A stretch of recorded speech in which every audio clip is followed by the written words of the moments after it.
Seja muito bem-vindo à nossa sétima aula do curso Dimensionamento e Montagem de Banco de Capacitores.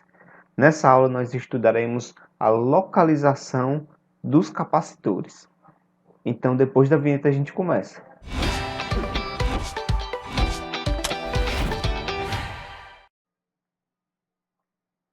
Então, nós veremos quais as formas corretas de fazer uma correção do fator de potência.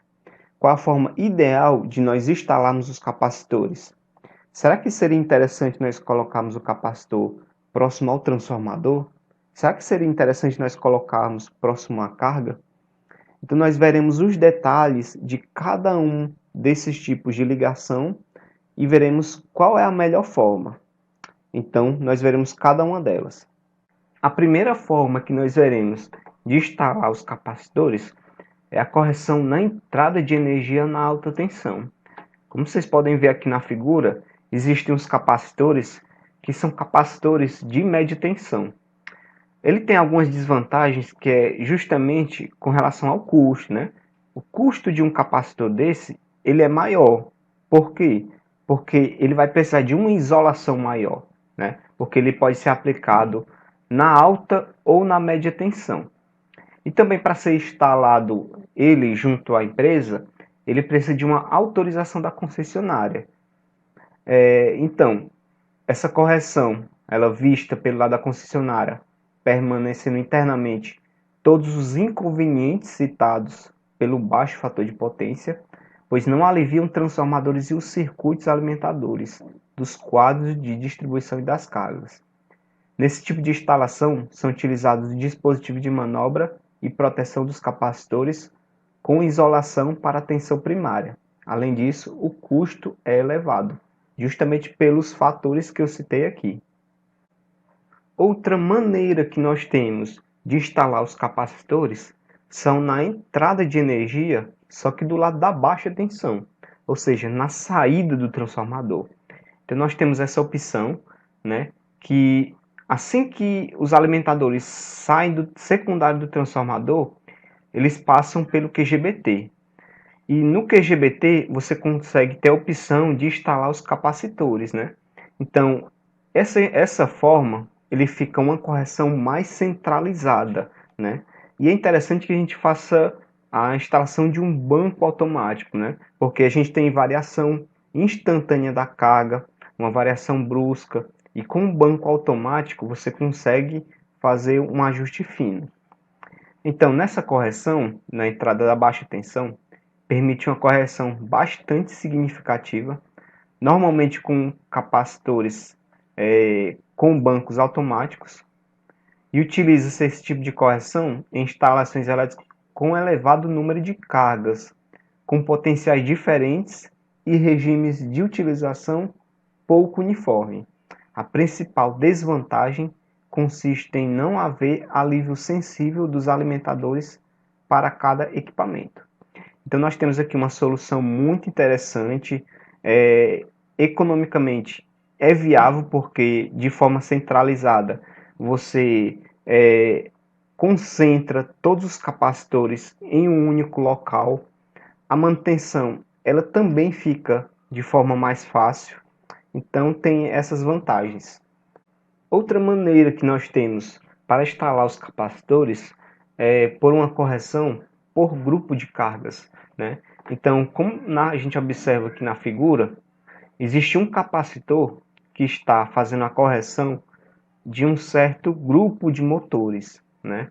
Então, por exemplo, se nós tivermos um CCM que alimenta vários motores, quando você instala um capacitor naquele CCM, para fazer a correção daquele grupo de motores, você está fazendo uma correção por grupo de cargas. Ou, por exemplo, quando você tem em uma empresa um sistema de iluminação e cada iluminação tem o seu reator. Quando essa alimentação ela vem de um quadro de distribuição e você coloca os capacitores ali próximo daquele quadro para fazer a correção daquele sistema de iluminação, você está fazendo uma correção por grupos de cargas. E nós também temos essa forma de correção que é uma correção localizada ou uma correção individual. Nesse tipo de correção, quando se tem uma carga que solicita muita energia reativa da rede por um grande intervalo de tempo durante o dia, então seria interessante que nós fizéssemos uma correção localizada, né? Por exemplo, um compressor de ar comprimido, né, que ele fica várias horas do dia ligados numa fábrica e ele também solicita muita energia reativa da rede. Então, nesse tipo de caso, seria interessante a gente instalar os capacitores de forma localizada, ali próximo à carga, né?